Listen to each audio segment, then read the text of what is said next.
Hello दोस्तों, my self doctor अमान। आजकल dengue बुखार फिर से फैल गया है। पिछले दिनों में तो बहुत ज़्यादा फैला हुआ था, बीच में कम हो गया था, लेकिन फिर से दोबारा डेंगू फीवर हो गया है। तो डेंगू फीवर में सबसे ज़्यादा जो प्रॉब्लम होती है वो है प्लेटलेट्स डाउन होने का। प्लेटलेट्स डाउन होने से पेशेंट और ज़्यादा सीरियस हो जाता है और कभी कभी पेशेंट की मृत्यु भी हो जाती है। आज उसी पर बात करेंगे हम कि होम्योपैथिक दवा से प्लेटलेट्स को कैसे बढ़ाया जाए। प्लेटलेट्स है क्या चीज़, उसे मैं बताऊंगा, तो वीडियो पर बने रहिए। जो लोग मेरे वीडियो पहली बार आए हैं वो चैनल को सब्सक्राइब कर दें और अगर वीडियो अच्छा लगे तो इसे लाइक शेयर करेंगे। वीडियो को आखिर तक ज़रूर देखिए क्योंकि लास्ट पोर्शन में ही मैं मेडिसिन बताऊंगा जो कि बहुत ही कारगर है। तो चलिए शुरू करते हैं आज का टॉपिक।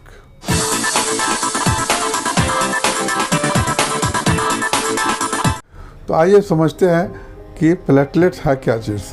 आए दिन आप सुनते होंगे कि डेंगू फीवर में प्लेटलेट्स कम हो गया, प्लेटलेट्स कम हो गया।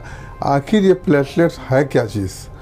प्लेटलेट जो है एक बहुत छोटा छोटा सेल होता है, ब्लड के सर्कुलेशन में घूमता रहता है, सर्कुलेशन में रहता है। उसका काम है कि ब्लीडिंग को ना होने देना और ब्लड वेसल्स को रिपेयर करके रखना। ब्लड वेसल से अगर कहीं से ब्लड निकल रहा है उसको साथ साथ उसको कंट्रोल कर देना। जैसे कि ये आर्मी की तरह है, आर्मी में जैसे इंजीनियर्स होते हैं, कहीं भी कुछ गड़बड़ हुआ पहुंच के उसको रिपेयर कर देते हैं, उसी तरह ये ब्लड में साथ में रहने वाला एक सेल है जो कि ब्लीडिंग को रोकता है, ब्लीडिंग को रोकता है क्लॉट बना करके। तो ये जो प्लेटलेट सेल है वो आँख से दिखाई देता है, वो माइक्रोस्कोप से देखना पड़ता है। नॉर्मली ये 1.5 लाख से 4.5 लाख माइक्रोलीटर ब्लड में रहता है। ये 1.5 लाख से लेकर 4.5 लाख तक माइक्रोलीटर में रहता है। ये ब्लड सर्कुलेशन में घूमते रहता है। अगर जब कहीं इंजरी होता है, जब कोई ब्लड वेसल्स डैमेज होती है तो साथ साथ में सिग्नल चला जाता है प्लेटलेट्स को। वहाँ से तेज़ी से प्लेटलेट्स उस जगह पहुँच जाता है जहाँ पे इंजरी हुआ है, वहाँ पहुँच करके एक जाल की तरह बना देता है। जो सेल है प्लेटलेट्स का वो स्टिकी हो जाता है, एक दूसरे में वो चिपकना शुरू हो जाता है, जिसे एडहेयर कहते हैं, एडहेयर होना। एक दूसरे में चिपक करके वो ब्लीडिंग क्लॉट फॉर्म करता है और ब्लीडिंग को साथ साथ में रोक देता है। प्लेटलेट्स हमारे लिए बहुत ही ज़रूरी है। अगर प्लेटलेट्स ना हो तो जहाँ तहाँ से ब्लीडिंग होना शुरू हो जाता है। और तो डेंगू फीवर में यही होता है। डेंगू फीवर में क्या होता है, प्लेटलेट्स डाउन हो जाता है। कितना डाउन कि 1.5 लाख से जब नीचे आने लगता है, 50,000 पर जब पहुंचता है तो प्लेटलेट तो कहीं भी इंजरी होने से ब्लीडिंग रुकेगा नहीं। और जब नीचे आता है 10 से लेकर 20,000 तक अगर आ जाता है तो ऑटोमेटिक ब्लीडिंग होने लगता है। इंटरनल ब्लीडिंग होगा, स्किन के अंदर ब्लीडिंग होगा, जहाँ तहाँ से ब्लीडिंग होगा, नाक से, मुंह से, आँख से, कहीं से ब्लीडिंग होना शुरू हो जाता है। तो डेंगू फीवर में यही सबसे बड़ा खतरा होता है कि प्लेटलेट्स अगर डाउन हुआ तो ये कंडीशन हो जाएगा, ब्लीडिंग होने लगेगा तो फिर कंट्रोल करना मुश्किल है पेशेंट और उनको बचाना मुश्किल हो जाता है। जब ये ब्लीडिंग होता है तो ब्लड प्रेशर जो है वो तेज़ी से लो होता है, बहुत तेज़ी से गिरता है, बहुत लो हो जाता है, जिससे पेशेंट की हालत ख़राब होती है और कभी कभी मृत्यु भी हो जाती है। प्लेटलेट जो है बोन मैरो में बनता है। कहाँ बनता है? तो हमारे बॉडी के अंदर में जो बोन है, हड्डियाँ हैं, उसमें अंदर में बोन मैरो होता है जो सॉफ्ट होता है, स्पॉन्जी होता है, वहाँ में ये प्लेटलेट्स का फॉर्मेशन होता है। तो बोन मैरो में प्लेटलेट्स बनता है और इसकी लाइफ 10 से 12 दिन की होती है। वहाँ से बन के ब्लड सर्कुलेशन किया 10-12 दिन में फिर वो ख़त्म हो जाता है, फिर नया बनता है। इस तरह से बोन मैरो में जो प्लेटलेट्स बनते रहता है और प्लेटलेट्स हमारे बॉडी के लिए बहुत ज़रूरी है। तो ज़रूरत है कि ऐसी दवा हो जो प्लेटलेट्स को बढ़ावे। वैसे तो जब प्लेटलेट्स कम होता है तो ब्लड ट्रांसफ्यूज़न किया जाता है या और भी केमिकल्स को ट्रांसफ्यूज़न किया जाता है, लेकिन होम्योपैथी में इसके लिए बहुत अच्छी अच्छी दवाएं हैं। तो तो आज उस दवा का हम चर्चा करेंगे जो कि वेल ट्रायल या क्लिनिक में ट्रायल हो चुका है, उसी दवा की चर्चा करेंगे। जब प्लेटलेट डाउन होता है तो दो सिस्टम में हम लोग मेडिसिन चलाते हैं, दो सिस्टम में हम लोग काम करते हैं। एक तो पैथोलॉजिकल बेसिस पे दवा प्रिस्क्राइब करेंगे, दूसरा सिम्टोमेटिक बेसिस पे। तो आइए सबसे पहले हम बात करते हैं सिम्टम के बेसिस पे कैसे दवा सेलेक्ट करेंगे। तो कुछ दवा है जो कि अकॉर्डिंग टू सिम्टम हम प्रिस्क्राइब करते हैं। सबसे पहली दवा है वो है क्रोटेलस हॉरिडस 30। ये बहुत ही अच्छी दवा है। जब ब्लीडिंग स्टार्ट हो जाता है, इंटरनल ब्लीडिंग होती है, स्किन के अंदर ब्लीडिंग होती है, आप देखेंगे डार्क चकत्ता टाइप का हो जाता है, डिसकलरेशन होता है स्किन का, इसका मतलब कि अंदर में ब्लीडिंग हुआ है। तो इंटरनल ब्लीडिंग शुरू हो जाता है, नाक से, मुंह से, आँख से, कान से, हर जगह से ब्लीडिंग शुरू हो जाती है। क्रोटेलस देते हैं 30 देंगे हम लोग, बार बार जब रिपीट करते हैं तो ब्लड जो ब्लीडिंग होना वो स्टॉप हो जाता है और प्लेटलेट्स बढ़ना शुरू हो जाता है। ये बहुत ही अच्छी दवा है क्रोटेलस हॉरिडस। इसको बार बार जल्दी रिपीट करते हैं तो इससे एक तो ब्लीडिंग रुकता है और दूसरा प्लेटलेट्स बढ़ने लगता है। उसके बाद एक दवा है जो कि जिसका नाम है फॉस्फोरस 30 या 200। फॉस्फोरस भी ब्लीडिंग रोकने वाली एक बहुत ही अच्छी दवा है। जब इसको दवा देते हैं तो 2-3 डोज के बाद ही ब्लीडिंग कंट्रोल हो जाता है और प्लेटलेट बढ़ता है।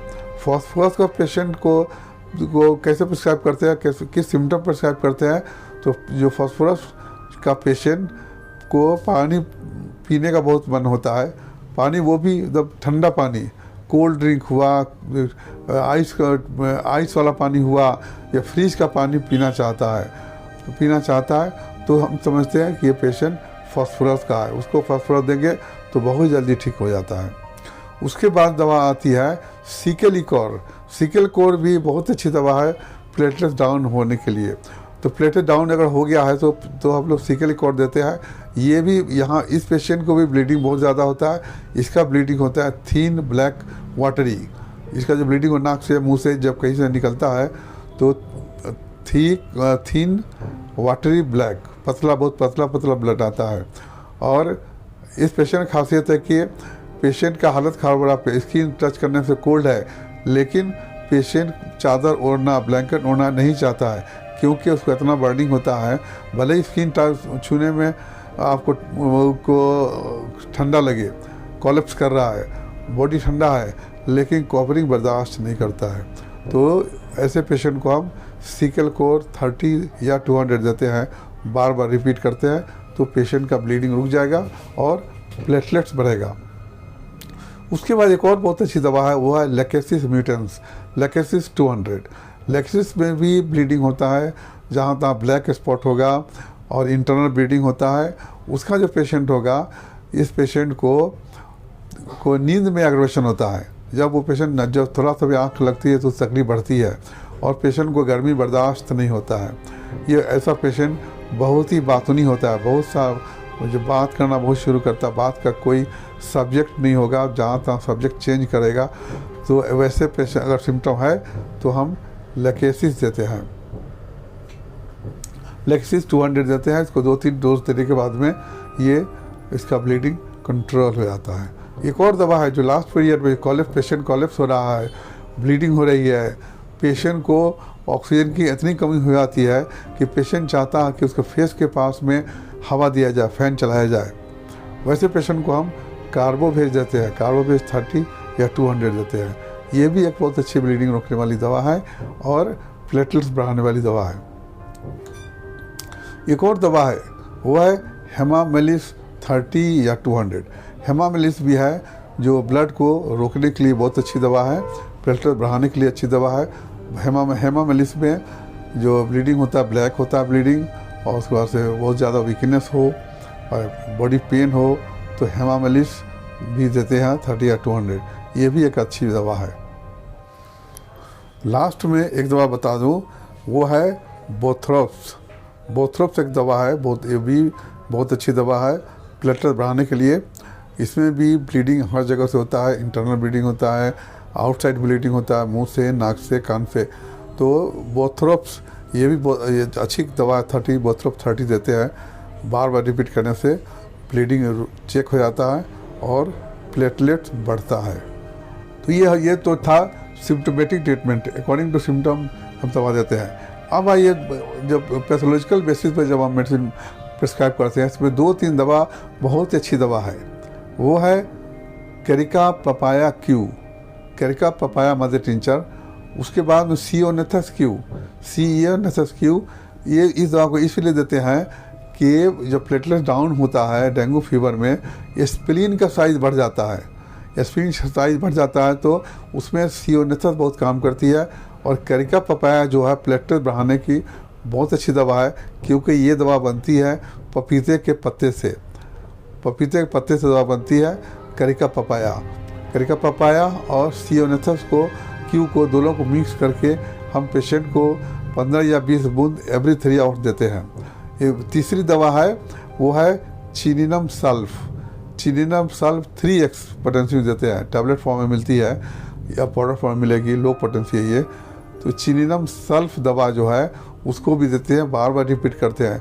3 दवा जो है ये, इसको तो जब जैसे प्लेटलेट्स का कमी का पता चले, इसको जैसे भी स्टार्ट कर देना चाहिए। साथ में जो सिम्टम के बेसिस पे दवा है, जो भी दवा हो उसको सिलेक्ट करके हम देते हैं। तो कैसे हमें पता चलता है कि प्लेटलेट्स कम हो गया? तो CBC करवाते हैं, CBC कंप्लीट ब्लड काउंट। उसको कराने से हमें मालूम हो जाता है कि प्लेटलेट्स का साइज, प्लेटलेट्स बहुत कम हो गया है, तब ये दवा सब हम लोग चलाते हैं। तो जब भी डेंगू हो किसी को, ये दवा सब चलाना बहुत ज़रूरी हो जाता है, क्योंकि इसमें प्लेटलेट्स बहुत ज़्यादा डाउन होता है। तो उम्मीद है कि आपको ये दवा सब जानकारी हो गई होगी। जब भी कोई ऐसा पेशेंट हो, वो इस दवा को दें। बेटर होगा कि किसी अच्छे क्वालिफाइड डॉक्टर के निगरानी में ट्रीटमेंट किया जाए। लेकिन फर्स्ट एड के तौर पर, जैसे मैंने बताया, कैरिका पपाया, सीओनेथस और चिनिनम सल्फ तो स्टार्ट कर ही सकते हैं। और साथ में किसी क्वालिफाइड होम्योपैथिक डॉक्टर के निगरानी में ट्रीटमेंट करवाइए। ये जो वीडियो बनाया गया है आपके इन्फॉर्मेशन के लिए, आपके बताने के लिए कि होम्योपैथिक में भी बहुत अच्छी दवा है प्लेटलेट बढ़ाने के लिए। तो उम्मीद है ये वीडियो आपको पसंद आया होगा। अगर पसंद आया है तो इसे लाइक कीजिए, शेयर कीजिए, और अगले वीडियो तक के लिए शुक्रिया, थैंक यू।